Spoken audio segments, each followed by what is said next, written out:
think Measurement What Matters is a great book. It really explains like why you should do OKRs, but I think it kind of misses the mark a little bit of how to do OKRs. And we do OKRs a little bit different. I think a little bit more practical, but I think so many teams struggle in doing OKRs, and they get OKR burnout, or there's some nuances they don't understand, and it's challenging. And then having different team members that are either good at setting them or bad at setting them and trying to level them up. But it seems like so many teams that I work with, when I first started working with them, really struggle with that. Were you guys using OKRs at all before Peak, or is that your first introduction to them? I think so. I mean, I think we were trying to create our own goals, I would say, right, and the critical tasks to get to those goals. So not exactly an OKR system. We definitely tried various systems, but I think it's both the system as well as how it's delivered, as well as it's real commitment from the team and the leadership to apply themselves to a system. Right. We both know there's a lot of systems out there. Yes. And every new team member you bring in has a new system for you to use, right? That's right. Yeah.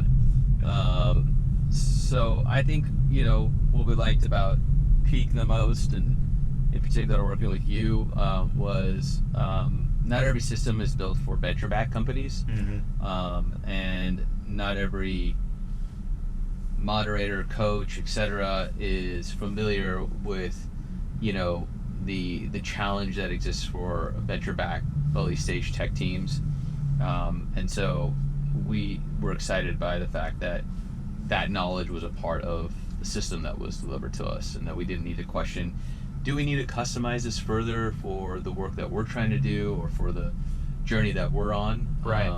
And then of course, you're a charming guy, so makes it easy to work with you. Well, I think flexibility in a system is really important, because not every single team's the same. There's other systems out there where they really try to scale, so they try to really force one way of doing it. But I think every team I interact with, we mainly use the system and get them to understand why every it's important before we maybe flex on something. But I think it is important to flex on things, because some businesses are just different, or their leadership team's different, or the way they view the world might be a little bit different. So I think it's important to be flexible, but that's a constant challenge of being flexible to empower people. I think even within a company, you have to be flexible and empower your people, but you also have to stay focused. And trying to find that balance is, I think, challenging, and I think it kind of changes as you scale. I think in the earlier days, it's easy to kind of all right, this is what we need to do. And then as you start to scale and have more people, it's you want to give that direction, give input, but then you want to let them be able to figure out how they're actually going to do that, I think. And have you found that in your experience, kind of trying to find that balance of flexibility and focus? Yeah, I think what words come to mind as you're sharing that is committed but adaptive.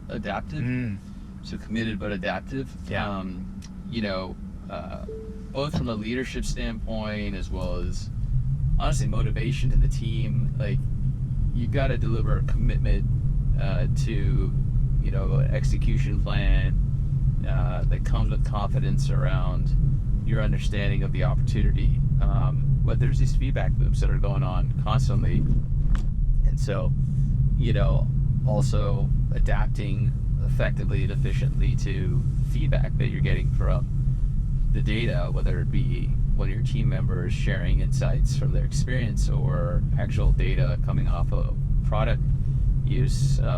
These things can change the shape of what you are executing against, and play to win. Yeah, that's the way we think about it. Is I'm never trying to be right. I'm just always trying to win.